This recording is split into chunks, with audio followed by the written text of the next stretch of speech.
And so then we ask, what is this pain really about? And the conclusion of the answer that you're going to find is some version of, I'm so scared. Maybe also, I'm so scared and there's so much I just don't know.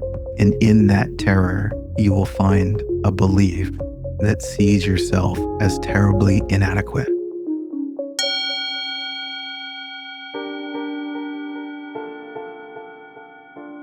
My main intention here is to just hang out with you for a little while. And in the process of that, I might share some profound insight and wisdom that ultimately helps you open up, fear less, and love more. And today I have a particular topic that I want to speak to, which is meeting your deepest pain. The only way out is through. And for these live broadcasts, I'm not in a hurry, and I'm probably going to take my time and speak slowly. And it is quite a mystery for me if I'm going to say anything of value at all. But I kind of put this topic out there and show up and just allow myself to really be present. And usually I run my mouth, and people seem to enjoy that. I guess as a playful disclaimer, for those who are new, this isn't serious for me. In fact, it's quite playful / poetic in nature, knowing that these words will ultimately fail. These words can't even begin to touch the nature of what's really true before the mind even moves, before we paint a picture of it.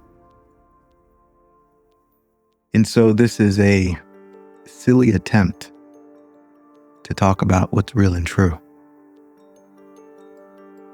And so I invite you into that sort of playful space where it's not so much about the words I'm using, but more so even energetically, if you can see what I'm pointing to.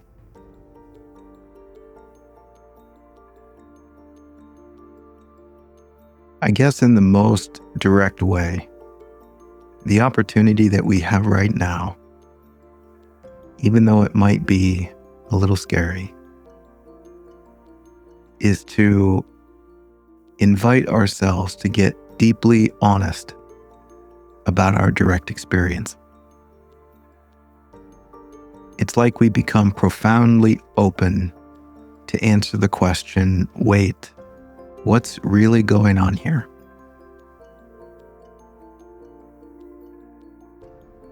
And as the title suggests, this has something to do with an opportunity to meet our deepest pain.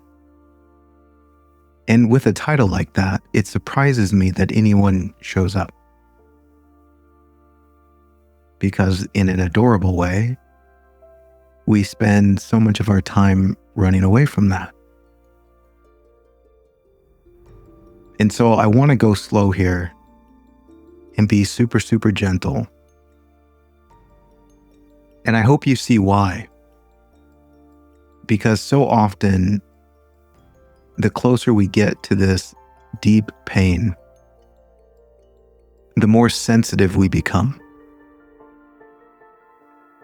And in that sensitivity, it's quite easy to get offended. It's quite easy to want to argue. And it's not uncommon to find any method possible to run in the opposite direction.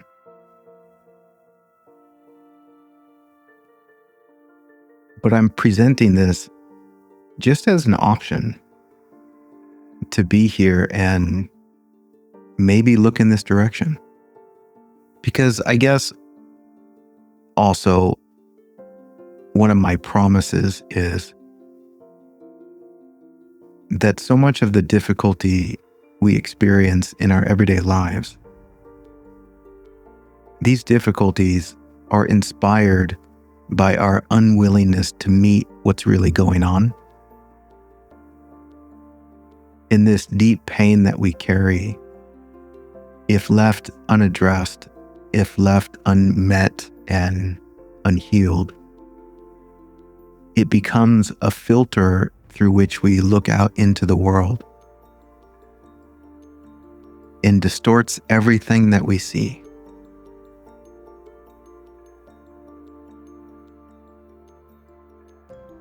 And so, in taking this time, not that it's required, because you don't have to be here, but I'm going to kind of pretend like I'm just talking to myself, maybe a younger version of myself, and just be radically honest about what I see is now the real issue or the deeper truth as to what's really going on here. And maybe you'll resonate with that, and maybe you won't. That's all fine.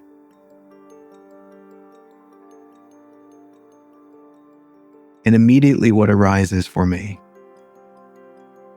is that if we're going to make any real progress, we have to start with something real or something true. Because again, we're asking the question, what's really going on? Which is interesting too, because so often in our lives, we're not really interested in what's really going on. We just want what we want. And we're racing toward it in some imaginary future. And we don't really care about what the truth of the matter is. We just want what we want. But sooner or later, in our confusion and in our pain, and in our many attempts to avoid these things, we see that it's not working. And so there's a sincerity within us that questions, okay, what is this? Why do I feel this way? Why do I have such difficulty in my everyday life or my relationships? What's going on there? And so, of course, this is a question of sincerity that now says, I'm ready to look.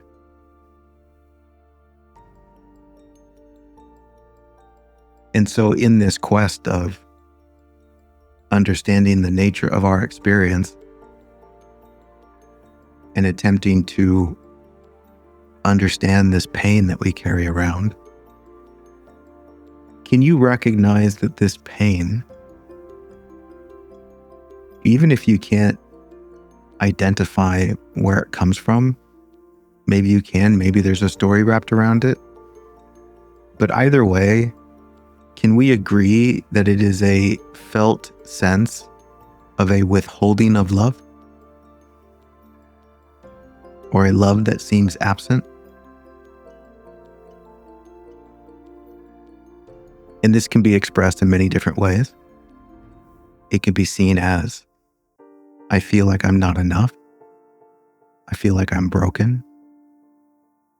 It's almost like to perceive yourself in any way other than absolute wholeness. Isn't it wild, all the different stories we can tell about that? But effectively, all the stories are the same.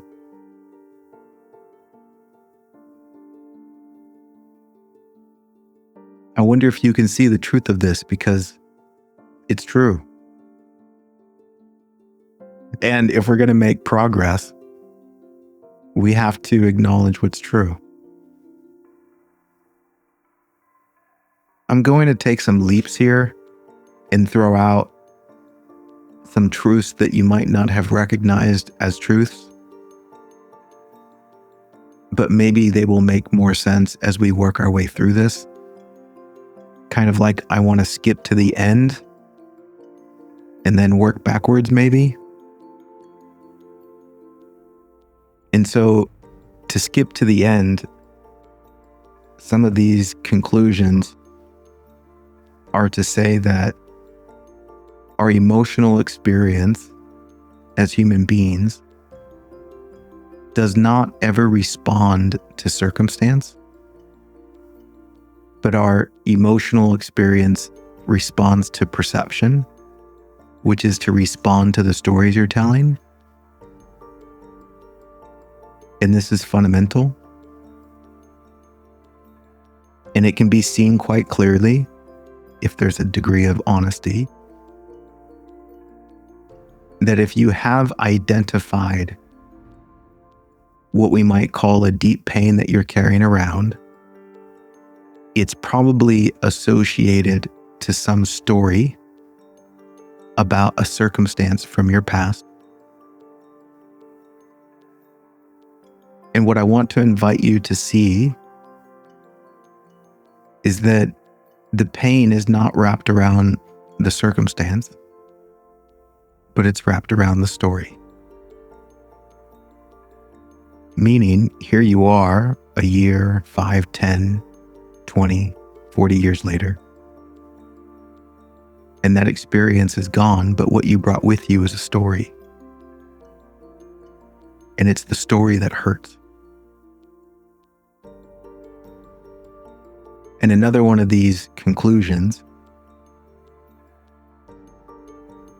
is that every emotionally painful story that we have is actually an innocent misunderstanding that doesn't see the truth of the matter. And of course, immediately, the mind, in its effort to avoid looking at this, can interpret what I say as a personal attack. Like the assumption is that I'm saying that it's your fault. And that's not what I'm saying at all. What I'm saying is that in an absolute sort of way, our emotional pain is an alarm that says we have misunderstood our experience. And this misunderstanding is interpreting it as such in a way that means you're less than. And you can see this, that if you look at that painful story, what you're looking at is a painful interpretation that says because of XYZ, it means such and such about you. And the such and such isn't a very nice story about yourself. Our perception has gone through an experience on the surface and interpreted it in a way that is not true, and also in a way that looks at yourself in a very unconstructive way, in a very painful way. It's almost, not even almost, it is. You can see it's also a very violent way of seeing yourself. And so the point that I'm making, and I'm a little bit nervous to make it, and I say that because given the focus of this talk, I don't really have the time to walk you toward that conclusion, to really help you see that it's true. But it's very important to see that. And this is why, at the core of this liberation, or the way through, is why it's required to meet this pain. Because the invitation is to meet the misunderstanding and allow it to become clarified. Allow yourself to see it in a more true way, which releases the intensity of the pain.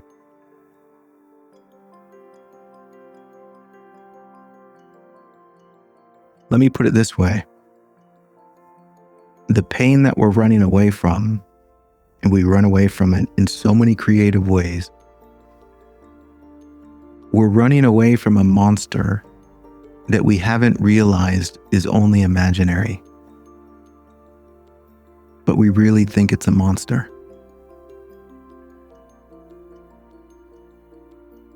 And I'm sure there's many examples where you've been through this process in some way or another, where you've seen yourself running away from one of these monsters, and then eventually you had to face it, and you found out that it's not what you thought it was. And in realizing that it's not what you thought, you saw it more clearly, and you realized you didn't need to be afraid of it. And you see, it's the fear of it that intensifies the pain. And just like with any fear, we could easily say that this talk is meeting your deepest fear rather than your pain, because in a way, it's the same mechanism. In meeting your deepest fear, you realize that what you're afraid of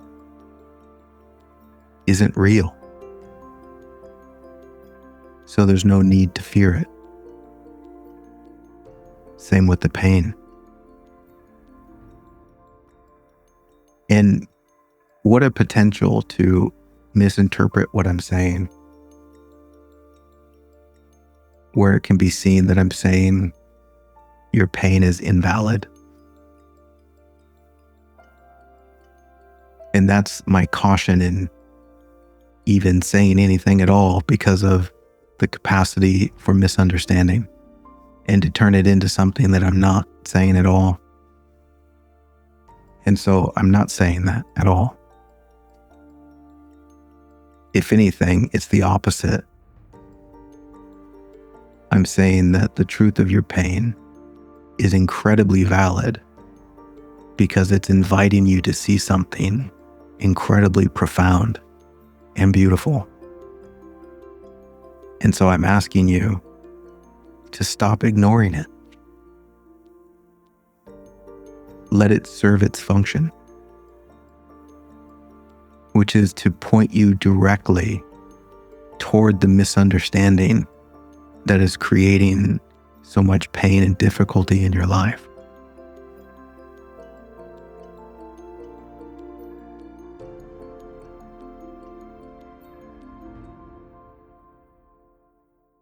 And this is super gentle. We've created a sort of social construct where maybe the assumption is that you shouldn't be hurting. The assumption is you should be happy. You should not be bothered. And yet, underneath all of those expectations, there's the very real reality of your human experience. And so often we don't even see it because it's covered up with so much noise or so many distractions. And essentially what I'm saying is that within the fabric of reality, or what I call the sacred design, the truth of your experience, even in this pain, serves a beautiful function that desires for you to experience a healing of this pain.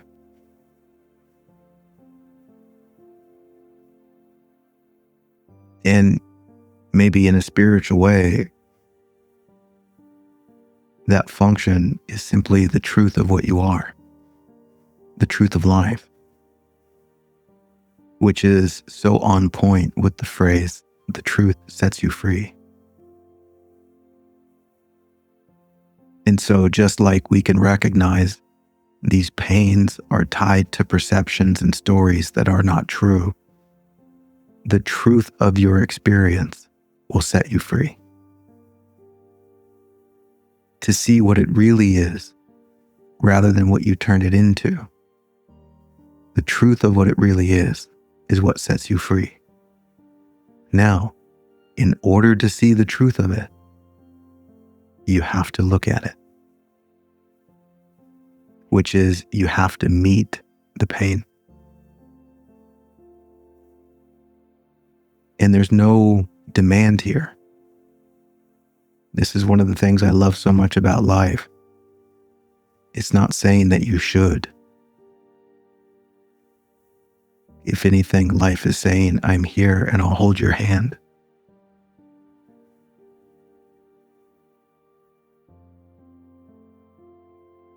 In everything that I've said so far, and again, part of the difficulty here is, I'm talking into a camera. I don't really know who I'm talking to. I don't know where you're at. But if you can see what I'm pointing to in some way, then we can take a few more steps forward and look at this more deeply. And maybe we can find some clarity or truth that helps us see our pain and our story more clearly, which might lead us to the realization that this doesn't need to hurt as much as it hurts, which is also like saying we don't need to be as afraid as we are, even though it's perfectly fine if those things are there. Just in this initial discovery, if you can see it, that has to help to some degree. That I'm not suffering over a circumstance. I'm suffering over a narrative that's playing out in my mind that's like a record on repeat. Which is helpful because we realize that it's not coming from the outside.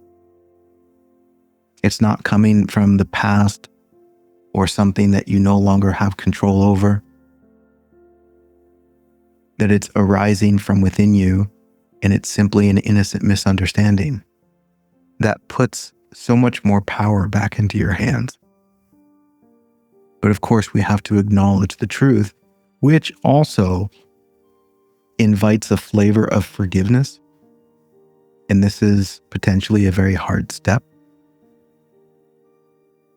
But luckily, if you can see the truth of these things, then that step becomes easier. For example,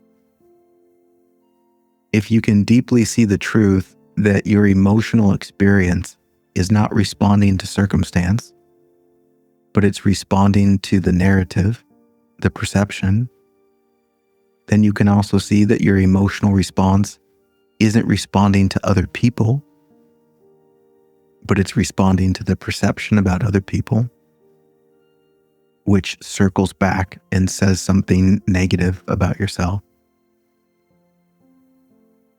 The more you can see that it's not coming from out there or from other people or from circumstance, it invites you to gently lay those things down, if only for a second, because that's not the real issue. And that is forgiveness.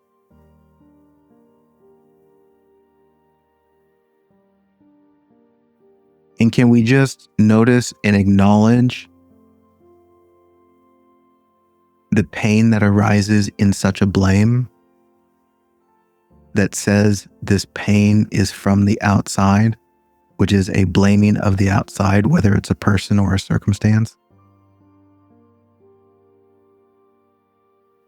Do you see the intensity of that belief, which ultimately claims you're powerless? Which ultimately claims your emotional experience is happening because of what's out there. And so therefore you are a sort of prisoner to what's out there.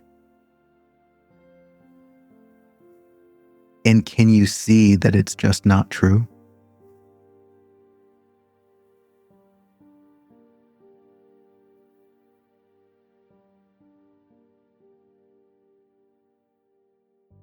And if you can see, to whatever degree that you can see, can you take a deep breath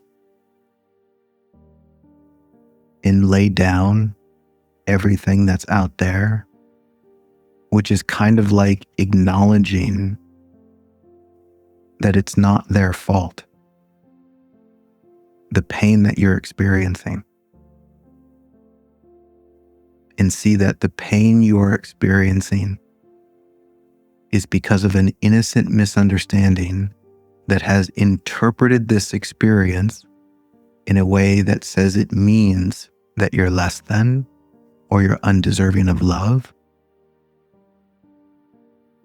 or you're missing something that's associated with your wholeness.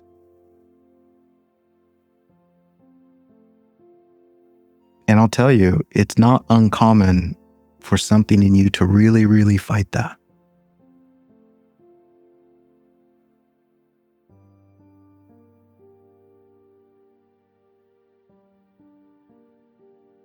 And I think that's fascinating and adorable in the most beautiful way.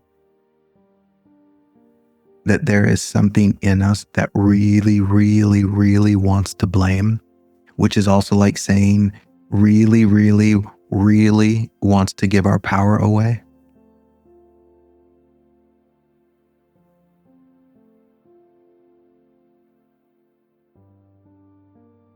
Really, really wants to believe that there's something out there that has power over your inner state of being, which is kind of like a great avoidance of responsibility.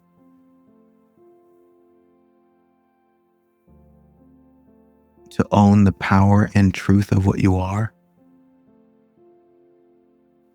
as a human being that has this power to create, even if that power to create is to create something that's painful.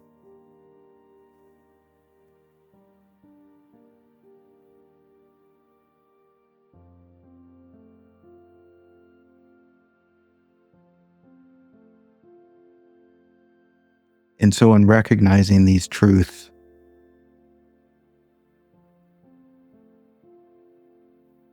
we see a permission to lay down everything out there, which again is a release of the blame, which is also a forgiveness, a recognition of what's true, that this pain isn't really about something out there. And so then we ask, what is this pain really about?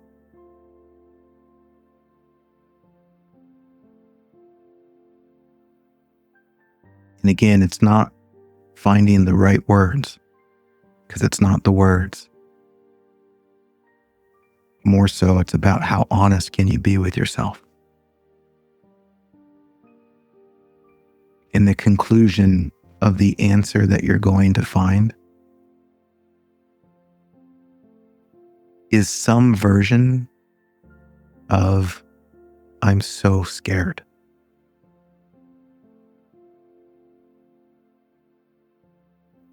Maybe also, I'm so scared and there's so much I just don't know.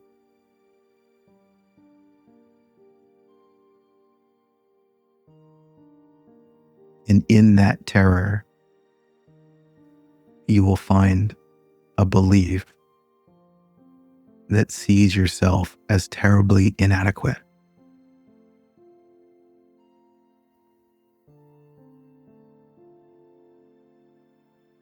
And in some way or another, that is all human emotional pain.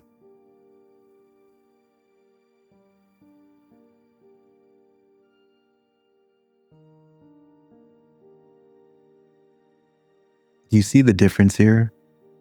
This sort of radical honesty compared to the knee-jerk reaction that just wants to blame somebody else. Whether it's the most minor irritation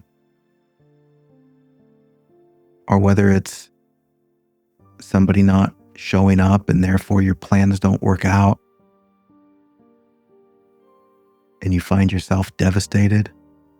Do you see that underneath all of that, the pain is really about being afraid and also feeling terribly inadequate?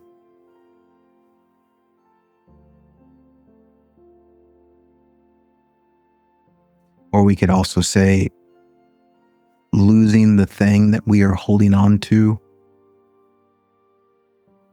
that tells us we're worthy, that tells us we're lovable.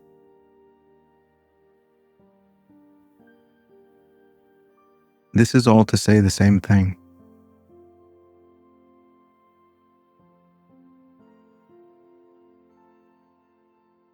And if this is true, that it's all this innocent misunderstanding that's simply not seeing things clearly, then the only way to bring healing is to see things more clearly,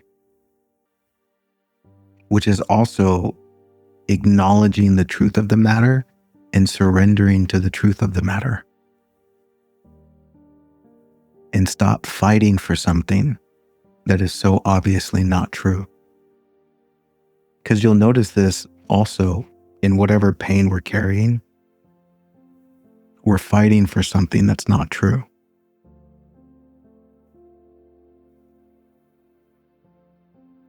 And to say it quickly and briefly, we're fighting for an illusion of ourselves that isn't really ourselves.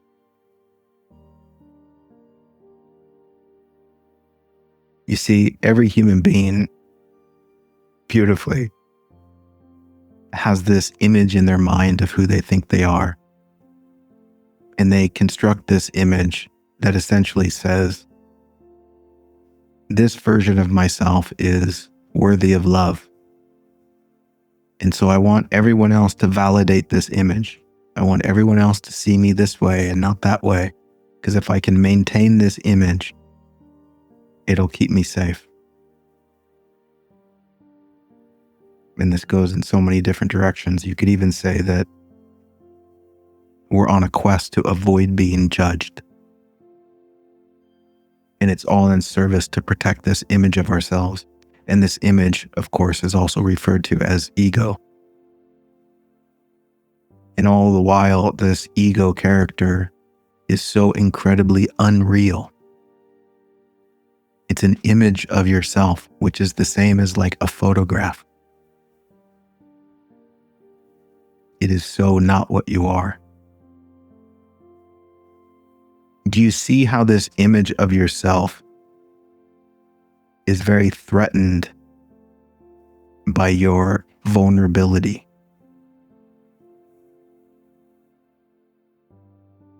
I wonder if you're willing to look at that.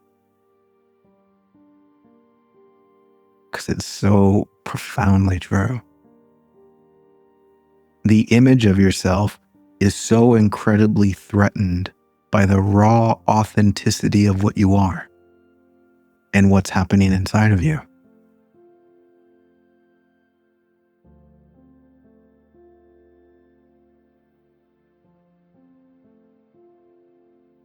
Which, of course, is why the image of yourself tells you it's not safe to look at this pain.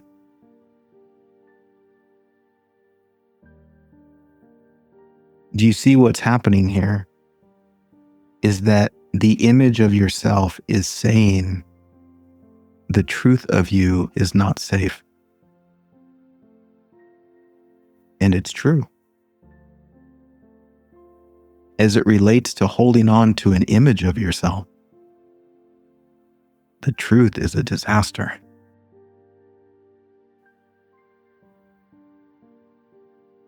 And yet, underneath all the noise and behind this image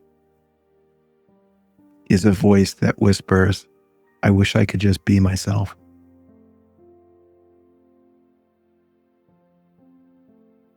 I wish it was okay for me to just be authentic.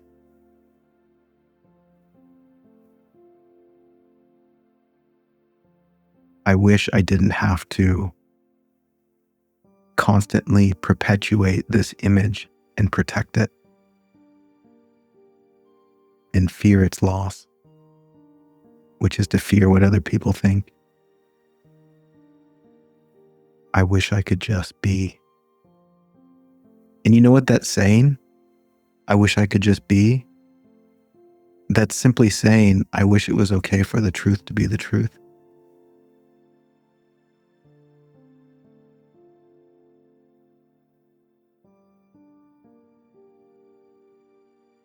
And that's a very vulnerable space because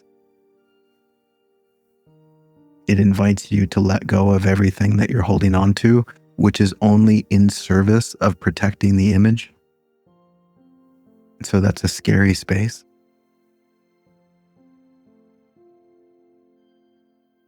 And in that deep space of vulnerability, what you will find there is what appears to be the exact opposite of the image you're holding on to.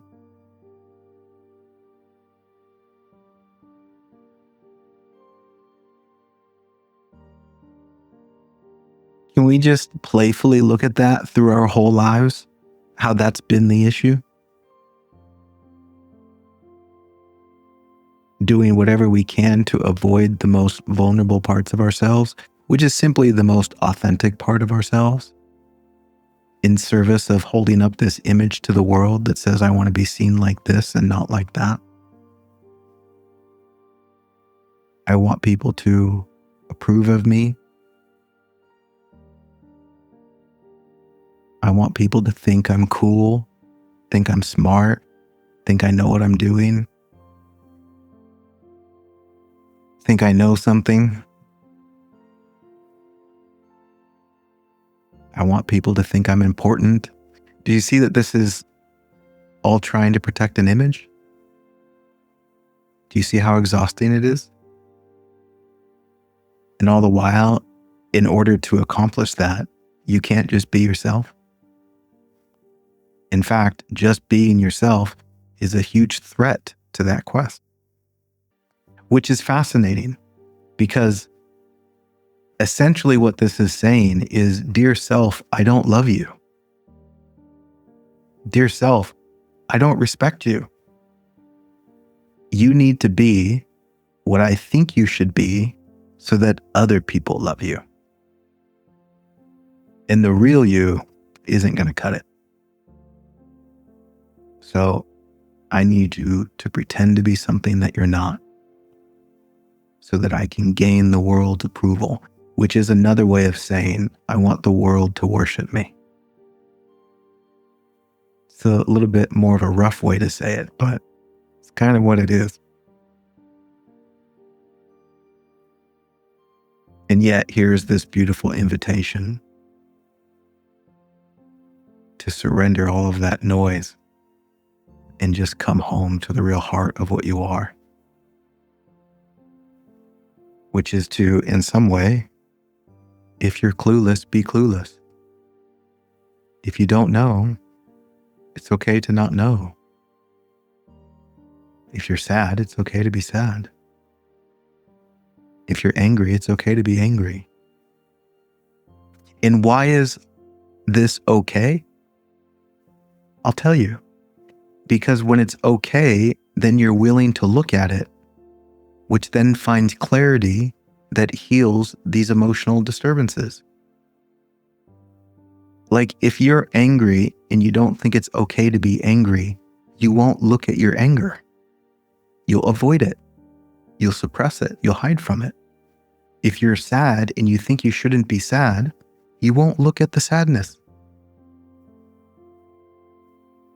This is to say, anything you're judging, you're pushing away. And the only thing you're judging is yourself. And so you're pushing yourself away. Even our judgment of others is really a covert way of judging ourselves or hiding from the judgment we have for ourselves. This is why it's all okay.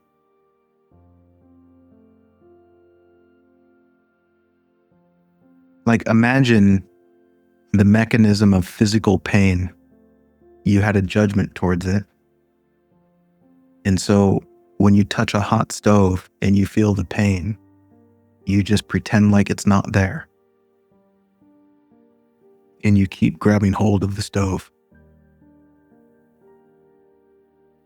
Do you see how purposeful that pain is? That says, hey, silly, You're not supposed to touch hot things. Oh, thank you. Message received. And emotional pain is the same. It's just associated with perception. The way that you are seeing this is not true. And it's not contributing to a life that allows you to move in harmony. Oh, thank you. Sure, you can fight the truth of it, but sooner or later, you see that what you're fighting for is an illusion. And you're fighting on behalf of an illusionary self. It's fascinating. Which ultimately shows you, if you go down that rabbit hole, oh, I don't need to fight any of this.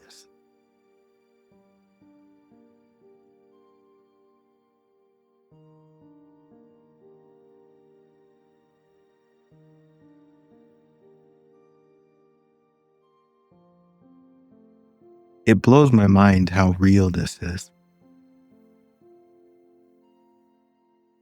How, in a very true way, there is an infinite supply of love all around you.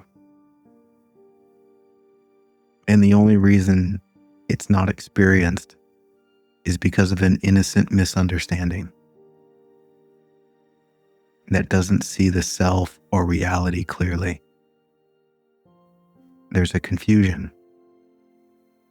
And this is perfectly fine, because this is in part why we're here, to heal the confusion, which is to say, see things more clearly.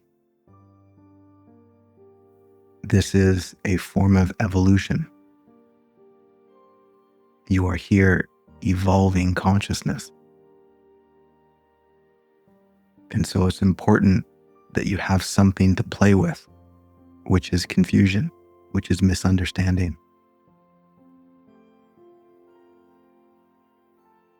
And so this container of love that is all around is holding space for you to go on this great adventure of healing, which is wild, because we can think that we're here as a human being to go off and do this, that, and the other, which is really just building some fantasy character of ourselves that we think matters, when really the journey is so much more sacred than that. It's so much about love. This whole thing. Which in another way could be said, it's about coming home to the love of what you are. And the more you come home to it, you discover that you not only are that love, but you have an immensity of love to share with everyone around you. So you discover this great gift, and then you spend your life giving this gift away to others. And there's an infinite supply. What an honor to wake up and see that. To see that this life is not about who you think you are, which is the source of all your pain. To wake up and see that this life is about love. It's about what's true.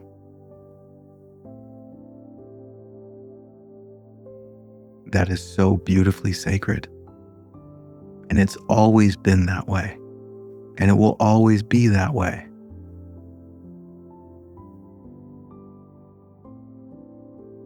What a beautiful invitation to surrender all the nonsense and come back to the real heart of what you are.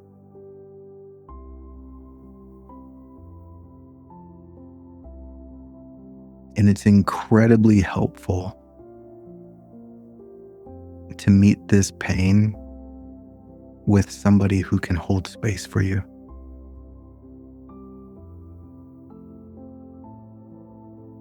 And then, of course, we can think, well, I don't have anyone who can hold that kind of space. But yet at the same time, we're not going first by being vulnerable. It's like you're not even indicating to life that that's needed.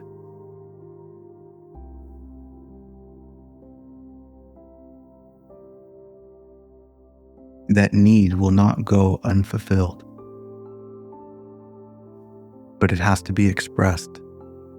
And of course, even to enter into that space requires you going first into the vulnerability. Do you see this? It doesn't work the other way around. It's kind of like saying, I'm not going to be vulnerable unless I know what's going to happen. Well, that avoids the need for vulnerability.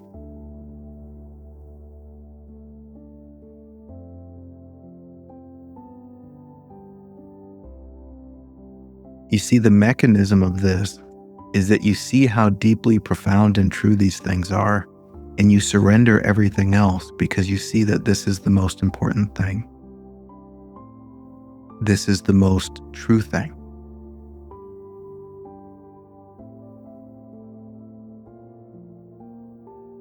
And to the question of, can I hold space for myself? Yes, you can. However, there's the obvious trap, which tries to hold space for yourself because you're afraid of being vulnerable around others.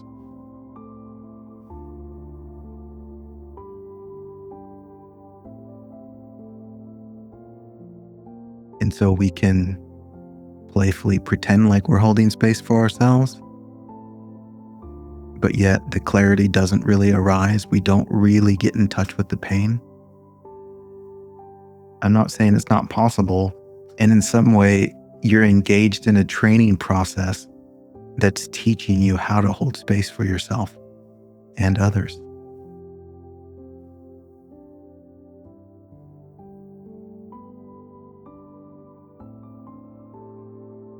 The real core of this, because I can't just give you a list of 10 things to do,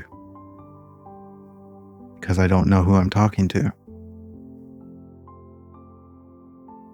The real core of this starts with just being deeply honest about what's going on inside of you. And then deeply acknowledging the truth of the situation, which is what invites you to lay down all the blame and introduce a forgiveness, which again is simply seeing the truth that there's no one to blame.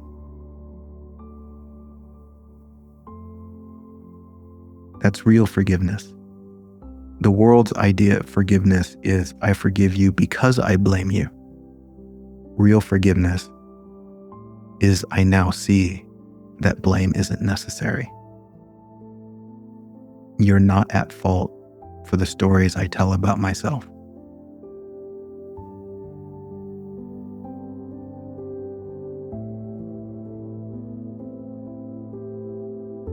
Thanks for hanging out with me.